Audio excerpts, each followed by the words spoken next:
So hello class 10th और 12th और 11th जिनके भी बच्चों अभी एग्जाम चल रहे हैं, मैं सिर्फ जेके बोस वालों के लिए ये कह रहा हूँ कि जिनके भी अभी एग्जाम खत्म हुए हैं, जैसे 10th क्लास के एग्जाम खत्म हो चुके हैं और 12th क्लास के एग्जाम चल रहे हैं और उनके भी एग्जाम जो है वो बच्चे खत्म होने वाले हैं। अब यहाँ पर क्वेश्चन ये बन रहे हैं बच्चों के कि सर हमारी मार्किंग स्कीम कैसे रहेंगी, है ना। और ये सब चीजें आप थंबनेल देख के आए होंगे कि पासिंग मार्क्स क्या होंगे, सर 15% रिलैक्सेशन था, उसके बाद क्या होगा, कैसे कैसे होगा। तो मैं उसके लिए एक थोड़ी सी जानकारी आपके लिए लेकर आया हूं, तो हम डिस्कस करते हैं इसके बारे में कि एक्चुअली में यहाँ पर क्या होने वाला है और आपके पासिंग मार्क्स जो है बच्चे वो कितने होंगे, ग्रेस मार्किंग कितनी मिलेगी, अगर कोई बच्चा फेल हो रहा होगा तो उसको क्या मिलेगा, ठीक है ना। तो ये सब चीजें हम आज डिस्कस करते हैं इसके अंदर। तो देखो हम जो डिस्कस करने वाले हैं आज जो है बच्चे, हमारा पासिंग मार्क कितने होंगे, आउट ऑफ सिलेबस अगर क्वेश्चन आए थे तो सर उसका क्या बनेगा, ठीक है ना। जैसे 11th क्लास के बड़े सारे बच्चे थे, ऐसे केमिस्ट्री के अंदर भी कह रहे थे कि सर उसके अंदर ना कुछ क्वेश्चन जो है वो आउट ऑफ द सिलेबस आए थे, ठीक है। तो देखो जो जो जेके बोर्ड है ना बच्चे, वो जेके बोर्ड जो है वो स्ट्रिक्टली फॉलो करता है अपने सिलेबस को, ठीक है ना। पर हाँ, क्वेश्चन अगर बाहर से आते हैं तो उनको क्या किया जाएगा, उनके बारे में बात करेंगे। मार्किंग स्कीम कैसी है सर, नंबर्स कैसे मिलते हैं, ग्रेस मार्किंग क्या है, आउट ऑफ सिलेबस अगर क्वेश्चन हो, सॉरी यहाँ पे मैंने दो बार डाल दिया पर कोई बात नहीं, रिजल्ट कब आएगा, है ना। और प्रैक्टिकल एग्जाम जो 11th 12th वाले बच्चों के अभी प्रैक्टिकल एग्जाम एक्सटर्नल भी होते हैं, वो भी आपको पता है ना, वो अभी हुए नहीं है, तो उसके बारे में भी हम डिस्कस करेंगे कि क्या क्या होता है, ठीक है। तो सबसे पहले अगर मैं बात करूं बच्चे पासिंग मार्क्स की, तो आपको ना एक चीज पता होनी चाहिए मेरे भाई, आपको एक चीज पता होनी चाहिए। देखना देखना देखना देखना, जस्ट जस्ट वेट ए सेकंड में, वेट ए सेकंड, मैं आपको भी बता रहा हूँ। हाँ, तो देखो, अगर पासिंग मार्क्स की अगर मैं बात करूं फॉर क्लास 10th बच्चे, ठीक है, सबसे पहले मैं क्लास 10th के लिए बात करता हूं। फॉर क्लास 10th की अगर मैं बात करूं बच्चे, तो पासिंग मार्क्स हमारे हैं बच्चे 33%। कितने हैं? 33% हमारे पासिंग मार्क्स है। अब आपको पता है कि 15% की रिलैक्सेशन तो है ही है, 15% की रिलैक्सेशन तो है ही है, लेकिन 50% को भी एट द एंड काउंट किसमें किया जाएगा बच्चे, एट द एंड काउंट किया जाएगा 80 मार्क्स के साथ, ठीक है ना। 80 मार्क्स ही वहां पर आपके काउंट किए जाएंगे। अगर आपकी रिलैक्सेशन हो भी जाती है, 15 मार्क्स वो अपने से दे भी देते हैं, पर फिर भी वहां पर क्या होगा बच्चे, 80 मार्क्स जो है वो आपको काउंट किए जाएंगे। 80 मार्क्स में से ही आपको मार्क्स मिलने वाले हैं। कहीं पर भी आपके मार्कशीट के अंदर ये कहीं नहीं लिखा होगा कि भाई 68 में से नंबर मिले हैं, ठीक है ना, बात समझो। तो 33% जो पासिंग मार्क्स है, तो 33% ऑफ 80 होगा ये बच्चे, क्या होगा, 33% ऑफ 80 मार्क्स। तो जो आपने 80 मार्क्स का पेपर होगा ना, 80 मार्क्स का जो आपका पेपर होगा उसमें से 33% आपको पासिंग मार्क्स लाने पड़ेंगे, ठीक है। ये फॉर क्लास 10th के लिए है। तो 30 मार्क्स का मतलब कितना हुआ बच्चे, 26 के आसपास होगा। 80 में से आपको 26 मार्क्स लाने हैं फॉर फॉर पासिंग, ठीक है बच्चे, बात समझ आ गई होगी आई थिंक आपको कि पासिंग मार्क्स सर कितने होंगे हमारे, ठीक है।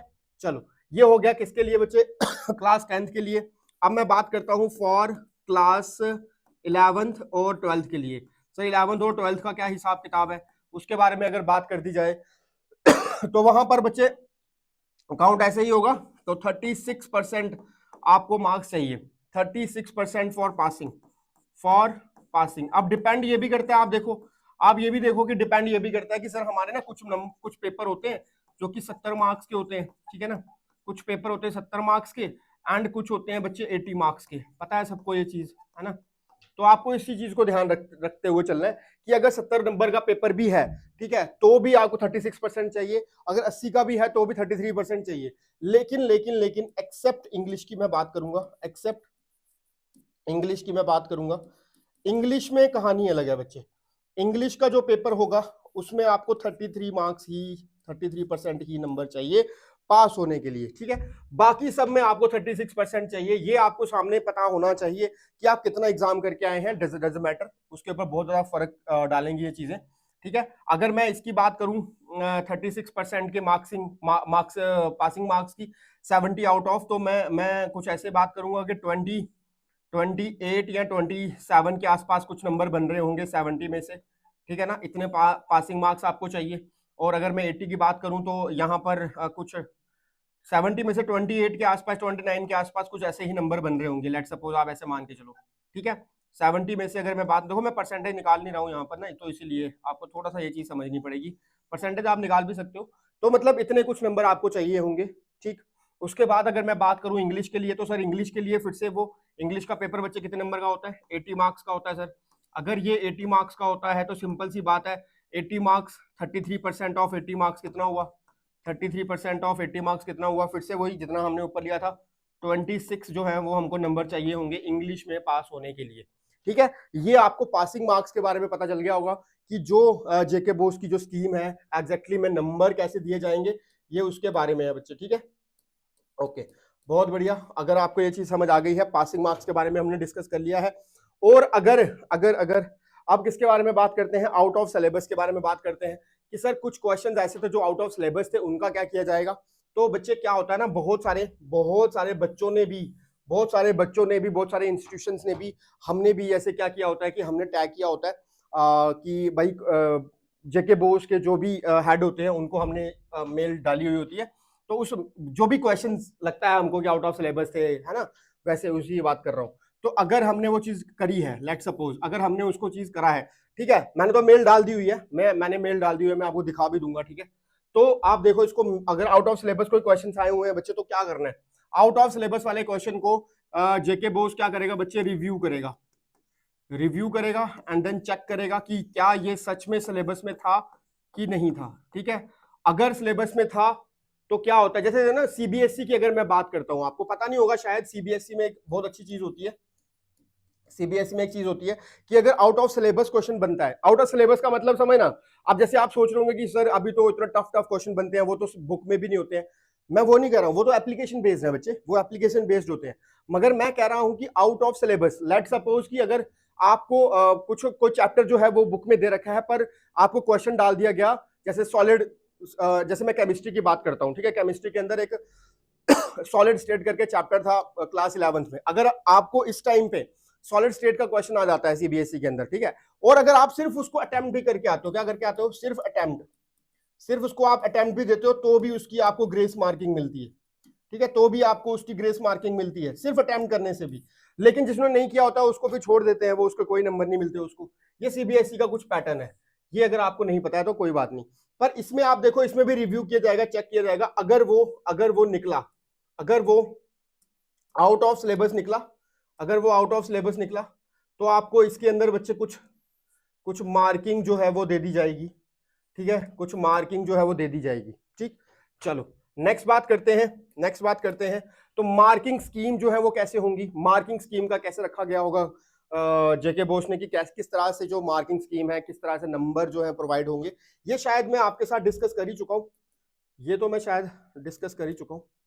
ठीक है, मार्किंग स्कीम का मतलब ये होता है कि जो जेके बोस नंबर देता है ना, वो जो नंबर मिलेंगे वो आपको जैसे लेट सपोज 80 नंबर का पेपर होगा, एक नंबर के 7.6 बनाकर दिए जाते हैं। ठीक है, बनाकर दिए जाते हैं। अगर आप एक नंबर का पेपर करके आते हो तो ऐसे तो उसका एक ही नंबर मिलता है, पर उसकी मार्किंग स्कीम जो होती है हमारी, वो 1.76 के हिसाब से ऐड की जाती है। ठीक है, चलो नेक्स्ट बात करते हैं, ग्रेस मार्किंग स्कीम का क्या चक्कर है सर।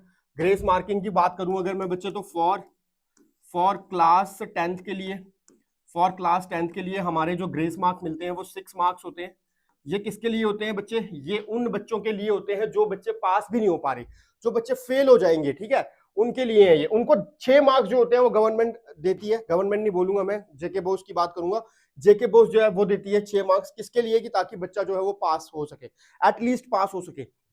अब ये होता कैसे है देखना, लेट सपोज कि आपके जो मैथ्स में नंबर बन रहे हैं, या फिर इंग्लिश में आपके जो नंबर बन रहे हैं, लेट सपोज इसकी बारे में बात कर लेते हैं, थोड़ा सा आपको थोड़ा आइडिया दे देता हूँ, बाकी वाले बच्चों को भी समझ आ जाएगा।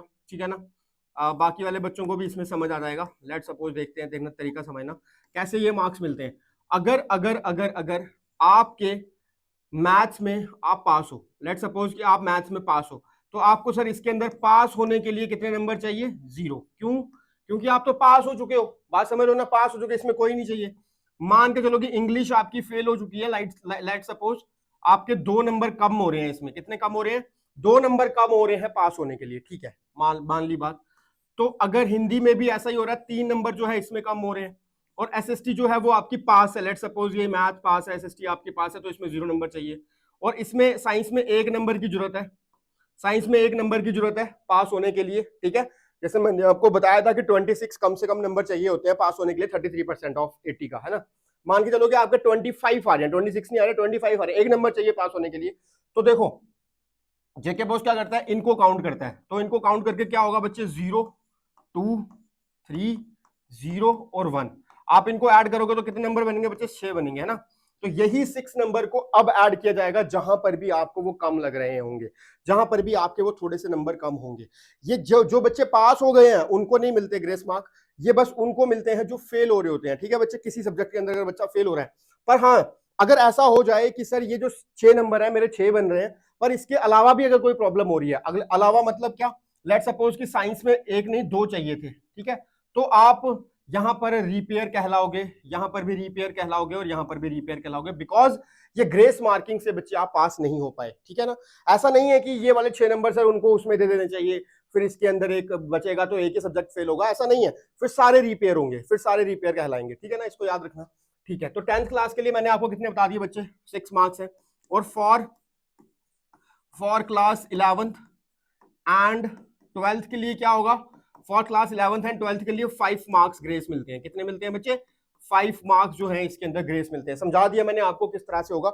अगर आपके 5 नंबर कम हो रहे हैं तो वो 5 नंबर आपको दे दिए जाएंगे पास होने के लिए, पर अगर 5 से एक भी नंबर ज्यादा है जिसमें आप पास हो पाओगे तो आपको नहीं मिलेंगे, आपके जो सब्जेक्ट्स हैं वो सारे के सारे रिपेयर कहलाएंगे वहां पर। ठीक है, चलो भाई मेरी बात जो है यहां तक समझ आई गई होगी। अगले वाले में बात करें, अगर सर आउट ऑफ सिलेबस कोई चीज आई है, मैंने आपको बता दी पीछे कि उसको रिव्यू किया जाएगा। ठीक है, और रिजल्ट की अगर हम बात करें तो देखो सबसे पहले रिजल्ट की अगर हम बात करें तो एकेडमिक सेशन के हिसाब से मई में रिजल्ट आ जाता है समर जोन का। ठीक है, समर जोन का मई में रिजल्ट आ जाता है। अभी इसकी कोई नोटिफिकेशन नहीं आई है, मैं ये नहीं बोल सकता कि भाई इसका रिजल्ट कब आएगा, एग्जैक्टली क्या डेट है वो नहीं मुझे पता, पर हाँ मैं ये बोल सकता हूँ कि मई जो मंथ होता है इसके अंदर इसका जो रिजल्ट है बच्चे वो आ जाता है। ठीक है ना, आप लोगों को पता होगा सबसे पहले क्लास 10th का रिजल्ट आएगा, सबसे पहले क्लास 10th का रिजल्ट आता है, मान के चलो कि बिगनिंग में ही आ जाएगा, बिगनिंग ऑफ मई में आ जाएगा शायद। ठीक है, स्टार्टिंग ऑफ मई में आ जाएगा। फिर उसके बाद अगर हम बात करें क्लास 11th का या फिर क्लास 12th का, ठीक है, पहले क्लास 12th का आ जाएगा। ठीक है, हम ये मान सकते हैं मिड ऑफ मई में आ सकता है, मिड ऑफ मई में आ सकता है। ठीक है, कभी भी आ सकता है, डेट कोई मेंशन नहीं है अभी, बिकॉज आई ही नहीं है डेट, तो मैं क्या बोल सकता हूँ, जब डेट्स आएंगी तो थोड़ा आइडिया लग जाएगा। ठीक है ना, तो ये end of the may, end of May में भी इसका रिजल्ट आ जाएगा। मतलब फिर भी मेरा कहने का मतलब यही है कि बच्चे सारे के सारे जो रिजल्ट्स हैं वो मई में आ जाएंगे। ठीक है, चलो भाई यहां तक समझ आ गई होगी। उसके बाद बच्चे रही बात प्रैक्टिकल एग्जाम्स की, तो प्रैक्टिकल एग्जाम बच्चे जो आपके होने हैं, आप बात याद रखना 10th क्लास के प्रैक्टिकल एग्जाम नहीं होंगे। ठीक है, 10th क्लास के प्रैक्टिकल एग्जाम्स नहीं होंगे। क्यों बच्चे? रीजन ये है कि इनका जो एक्सटर्नल एग्जाम्स होते हैं वो नहीं होते हैं, सीधी सी बात है, इनके एक्सटर्नल नहीं होते, इनके इंटरनल होते हैं, वो हो गए होंगे स्कूल में इनके। ठीक है ना, एग्जाम से पहले, जब एग्जाम से पहले आपके स्कूल में प्रैक्टिकल्स चल रहे थे वो यही थे। ठीक है, क्लास 10th को मैं बात कर रहा हूँ, लेकिन 11th और 12th में ऐसा नहीं होता है। 11th और 12th के अंदर प्रैक्टिकल एग्जाम्स होते हैं बच्चे। ठीक है, प्रैक्टिकल एग्जाम्स होते हैं। अगर मैं बात करूं प्रैक्टिकल एग्जाम्स की, तो इनके जो एग्जाम जो होंगे वो आफ्टर एग्जाम्स होंगे, प्रैक्टिकल एग्जाम जो होंगे इनके आफ्टर एग्जाम्स होंगे। ठीक है, और वो इनके स्कूल में भी हो सकते हैं, स्कूल में भी हो सकते हैं, और किसी सेंटर में होंगे जहां पर वो उनको नोटिफाई करेंगे। बात समझ आ रही है? वो डिपेंड करता है कि आपके स्कूल में स्ट्रेंथ कितनी है बच्चों की। तो ये बात आपको समझ आ गई होगी कि 11th और 12th क्लास के प्रैक्टिकल होने हैं, वो होने हैं बच्चे एग्जाम के बाद। ठीक है, और 10th क्लास का कोई प्रैक्टिकल नहीं होना, वो फ्री है टोटली, उनको कोई चिंता वाली बात नहीं है। एंड अगर बात करें हम रिजल्ट की, वो मैंने आपको बता दिया। एंड मैंने आपको और क्या क्या चीजें बता दी बच्चे, देखते हैं। पासिंग मार्क्स के बारे में मैंने आपको बताया। ठीक है, मार्किंग स्कीम मैंने आपको बता दी है, और आउट ऑफ सिलेबस अगर होगा तो क्या होगा, मार्किंग स्कीम बता दी। चलो, ग्रेस मार्किंग क्या होगी, किस तरह से आपको ग्रेस मार्किंग मिलेगी, वो भी आपको आइडिया दे दिया है। आउट ऑफ सिलेबस मैंने डिस्कस कर लिया है, रिजल्ट मैंने आपको बता दिया, प्रैक्टिकल एग्जाम कब होंगे वो भी मैंने आपको बता दिया। ठीक है बच्चे, सो इस वीडियो को ज्यादा शेयर करो बच्चे उन लोगों तक भी जिनको इन्फॉर्मेशन की जरूरत है इसकी। सो मिलते हैं नेक्स्ट वाली वीडियो के अंदर। अब आपके मैं सिलेबस के ऊपर लेकर आऊंगा, बिकॉज कुछ चेंजेस हुई हैं सिलेबस के अंदर। आपको पता होगा कि सिलेबस जो है सीबीएसई वालों का वो बहुत सारा चेंज हुआ है, क्लास 9th के लिए स्पेशली। तो लेकिन मैं तुम्हारे लिए लेकर आऊंगा कि जेके बोस के अंदर क्या चेंजेस आई हैं, क्या जेके बोस में भी सिलेबस चेंज हुआ है या नहीं हुआ है। सो स्टे ट्यून्ड बच्चे, सब्सक्राइब करके रखो। ठीक है, बेल आइकन दबा दो ताकि अगर अगली बार मैं कोई वीडियो लेकर आऊं तो आपको वो मिल जाए। मिलते हैं नेक्स्ट वाले लेक्चर के अंदर। ठीक है बच्चे।